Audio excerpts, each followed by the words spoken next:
Olá, sejam todos bem-vindos ao nosso estudo do livro Jesus no Lar, na psicografia de Francisco Cândido Xavier, pelo espírito Neio Lúcio, onde a gente está estudando o capítulo 19, a receita da felicidade. Então que a gente possa serenar a nossa mente, pedir as inspirações dos bons espíritos, para que a gente possa absorver o máximo do ensinamento de Jesus, para que aos pouquinhos no dia a dia a gente possa ir aplicando em nós através das boas intenções e do nosso esforço em nos reformar e sempre tentar ser pessoas melhores hoje do que ontem. Então, dando continuidade aqui ao nosso estudo, onde o título é A Receita da Felicidade.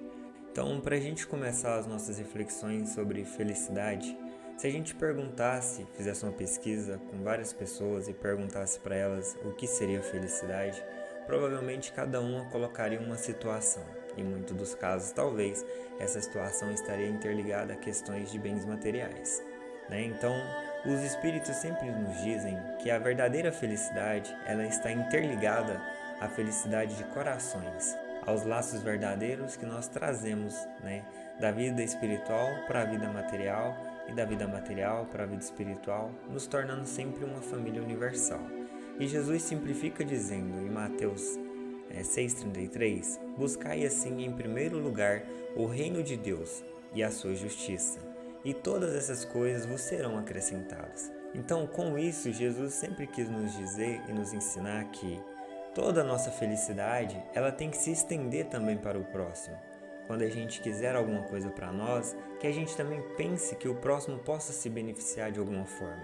O Emmanuel tem uma frase que diz assim: é através dos pequenos egoísmos que cada cidadão tem que a gente cria o grande egoísmo do mundo. Então, a gente é complemento. Então, no mundo, ou a gente está a favor da luz ou contra a luz. Houve uma palestra recente do Haroldo, onde ele narra uma história do Chico Xavier, que o Chico Xavier ia comprar tomate, e um dia a irmã dele viu ele comprando tomate e ficou abismada com ele, porque ele pegava um tomate bom e um tomate ruim, um tomate bom e um tomate ruim. E aí levou, pagou, chegou em casa, a irmã dele pergunta para ele, fala: Chico, por que você está pegando um tomate bom e um tomate ruim? E o Chico simplesmente responde: se eu pegar todos os tomates bons, alguém vai ficar sem. Então, é nessas questões que nós começamos a demonstrar, às vezes, o nosso esforço pelas boas intenções e pelo bem-estar também do próximo. Então, o tomate é um exemplo, mas entra em várias questões da nossa vida, seja nas questões que as pessoas visualizam e nas questões que são de teor íntimo nosso. Mas o importante é se a gente realmente começa a pensar em colaborar com alguém, ou que isso vai beneficiar alguém, seja amanhã, depois ou em algum momento. Então, quando a gente, por exemplo, pega uma coisa boa pra gente, somente a gente está feliz, mas a gente está prejudicando a felicidade de alguém. E isso que gera, de alguma forma, a infelicidade no mundo. Porque são nos pequenos gestos, nos pequenos detalhes. Então, eu venho aprendendo que a transformação que Jesus vem operando na nossa reforma íntima, a regeneração do mundo, é justamente nos detalhes do nosso íntimo. Ou seja, é no nosso caráter, é na nossa moral. Então, é nesses detalhes que nós precisamos ser íntegros e começar a trabalhar efetivamente. Porque depois que nós construímos um alicerce, como diz Jesus, não importa se ele vai estar sobre a areia, se ele vai estar sobre uma pedra. Porque eu sou quem sou. E Jesus diz que seu sim seja sim, que seu não seja não. Mas não vai depender se você, por exemplo, reencarnou rico ou pobre. Você vai usar as mesmas coisas que você tem para beneficiar você e aqueles que estão ao seu derredor. O Espírito é o mesmo, independente da circunstância. Então ele não se deixa levar por A, B ou C. E Jesus disse, então, dai a César o que é de César, e nosso o que é nosso. Então, como eu disse um pouco mais atrás, as questões do mundo são neutras, elas são 100% neutras, mas a gente precisa sempre trabalhar o nosso eu, através das boas intenções, que começam nas boas intenções, aí vem um esforço diário, e quando a gente menos pensar, a gente sempre está estendendo a mão para o próximo. Então, o nosso corpo, por exemplo, ele existe trilhões de células, existem os órgãos que trabalham um sincronizado com o outro em perfeita harmonia. Então, nós somos os responsáveis pela nossa casa mental e pela nossa estrutura. Então, todas as vezes que a gente desestrutura o nosso corpo, ou seja, que a gente desequilibra o nosso pensamento, o nosso corpo responde. O mundo é da mesma forma.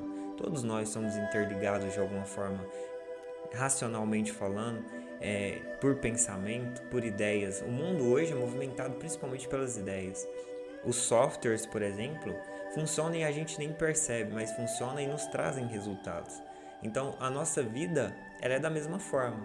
As nossas ações, em mais pequenas que sejam, elas influenciam em algum momento, cedo ou tarde.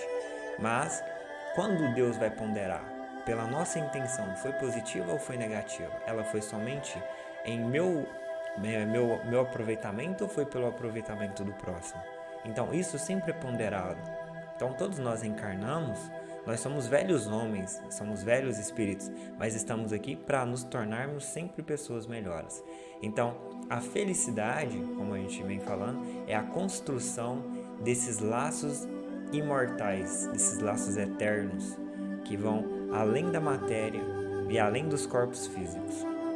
André Luiz diz: em matéria de felicidade, convém não esquecer que nos transformamos sempre naquilo que amamos. Então, a gente nos transforma naquilo que a gente ama. Como Jesus, por exemplo, ele não tinha questões materiais, mas ele tinha felicidade em nos direcionar e nos levar a uma vida maior. Então, o Verbo se fez carne, o Verbo sofreu, o Verbo veio e deu exemplo pela nossa felicidade. Então, ele fica feliz quando nós ficamos felizes. E ele complementa: nenhum filho se perderá. Todos nós chegaremos à evolução espiritual, ao grau de evolução que Jesus espera para nós. Então eu citei tudo isso para que a gente possa sempre entender que a felicidade real é a felicidade que possa abranger ao próximo, enquanto que o que a gente considera somente para nós não é felicidade, pode ser alegria e passageira. Por isso que a gente vê pessoas hoje que são extremamente ricas, talvez, em questões de dinheiro, em questões de status, por exemplo. Então, a nossa felicidade será naturalmente proporcional em relação à felicidade que fizermos para os outros. Então, se a felicidade não está interligada às questões materiais, e sim ao contribuir com o próximo de alguma forma, nós podemos criar a nossa felicidade a qualquer momento. Então, André Luiz fala assim, estude a si mesmo, observando que o autoconhecimento traz humildade, e sem humildade é impossível ser feliz. E uma frase do André Luiz, antes da gente começar a leitura, que é: quando o céu estiver cinza, a derramar-se em chuva, medita na colheita farta que chegará do campo e na beleza das flores que surgirão no jardim. Então, que nós possamos começar a construir a felicidade nas pequenas coisas, nos pequenos gestos. Então, a gente até agora observou que a felicidade, ela não tem uma receita material, mas ela tem uma receita de teor espiritual. Agora, dando continuidade à nossa leitura, a receita da felicidade, então a leitura diz assim, Tadeu, que era dos comentaristas mais inflamados no culto da Boa Nova, em casa de Pedro, entusiasmara-se na reunião, relacionando os imperativos da felicidade humana e clamando contra os dominadores de Roma e contra os rabinos do Sinédrio. Então, só aqui a gente percebe que a situação do Tadeu é justamente a nossa. Nós vivemos olhando para o externo e não olhando para o interno, e muito menos para os pequenos detalhes que está sobre as nossas mãos, que fazem a transformação do grande. E ele continua: tocando de indisfarçável revolta, dissertou largamente sobre a discórdia e o sofrimento reinantes no povo, situando-lhes a causa nas deficiências políticas da época. E depois que expendeu várias considerações preciosas acerca do assunto, olha que interessante na mensagem, tocado de indisfarçável revolta. Então, Jesus e os bons espíritos, por mais que a gente esteja expressando nas nossas palavras coisas positivas, situações boas, os bons espíritos conhecem a nossa verdadeira intenção. se a gente fala aquilo com o desejo de melhoria mesmo, ou às vezes de cobrança, ou às vezes de revolta. Então nós não conseguimos burlar o sistema divino, aonde todos nós somos clamados pelo tribunal interior, tribunal da consciência.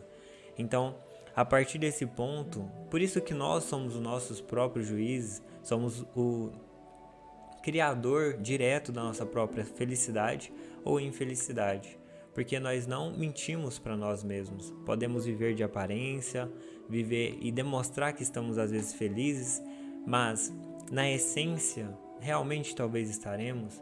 Então aqui já é uma visão nossa para questões atuais. A gente vê o externo, vê as dificuldades do mundo, do meio, e a gente questiona hoje para Deus, por que a gente passa? Então foi a mesma questão. Naquela época não estava diferente do que vive hoje, as tribulações que passam no mundo. Mas a gente percebe que Jesus ele é muito preciso na questão, o que você está fazendo para melhorar isso? Dentro da condição que você tem, no meio que você tem, nos pequenos detalhes. Então Jesus aqui já nos mostra que nós somos complemento do todo, ou seja, Tadeu era o complemento do todo. Então aqui ele questiona para Tadeu justamente para entender se ele pensava igual ao todo ou se ele já estava começando a fazer uma reforma interior para pensar diferente e não fazer mais a parte prejudicial do todo. Mas a gente vai aprendendo através da reforma se nós não estamos infringindo o próximo. Então, depois que a gente vai estudando e vai refletir na luz do Espiritismo, a gente entende que Jesus, como ele mesmo disse, eu não vim destruir a lei. Jesus não trabalha com revoluções, ele não impõe situações. Nós, através da nossa caminhada, criamos situações para nós mesmos, mas o mundo vai chegar a um grau de evolução. E a parte do outro pertence ao outro, mas eu posso contribuir com ele. Tanto isso que Jesus diz, faça a vossa reforma íntima, a vossa transformação, e o vosso bom exemplo irá transformar outras pessoas. Então Jesus ele tenta nos mostrar que nós temos que garantir a nossa paz interior, não nos corromper perante as coisas do mundo, mas usar do mundo de forma a não prejudicar ninguém, nem a nós mesmos. Então, complementando aqui a leitura, Jesus pergunta para Tadeu, Tadeu, como interpreta você a felicidade? Senhor, a felicidade é a paz de todos. O Cristo estampou significativa expressão fisionômica e ponderou. Sim, Tadeu, isso não desconheço. Entretanto, estimaria saber como você se sentiria realmente feliz. O discípulo, com algum acanhamento, enunciou. Mestre, suponho que atingiria a suprema tranquilidade se pudesse alcançar a compreensão dos outros. Desejo para esse fim que o próximo me não despreze as intenções nobres e puras. Sei que erro, muitas vezes, porque sou humano. Entretanto, ficaria contente se aqueles que convivem comigo me reconhecessem o sincero propósito de acertar. Respiraria abençoado júbilo se pudesse confiar em meus semelhantes, deles recebendo a justa consideração de que me sinta credor, em face da elevação de meu ideal. Suspiro pelo respeito de todos para que eu possa trabalhar sem impedimentos. Regozijar-me-ia se a maledicência me esquecesse. Vivo na expectativa da cordialidade alheia e julgo que o mundo seria um paraíso se as pessoas da estrada comum se tratassem de acordo com o meu anseio honesto de ser acatado pelos demais. A indiferença e a calúnia doem-me no coração. Creio que o sarcasmo e a suspeita foram organizados pelos espíritos das trevas para tormento das criaturas. A impiedade é um fel quando dirigida contra mim. A maldade é um fantasma de dor quando se põe ao meu encontro.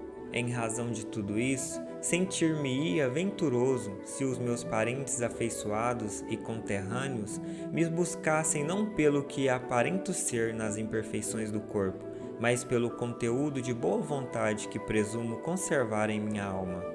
Acima de tudo, Senhor, estaria sumamente satisfeito se quantos que peregrinam comigo me concedessem direito de experimentar livremente o meu gênero de felicidade pessoal, desde que me sinta aprovado pelo código do bem, no campo de minha consciência sem ironias e críticas descabidas.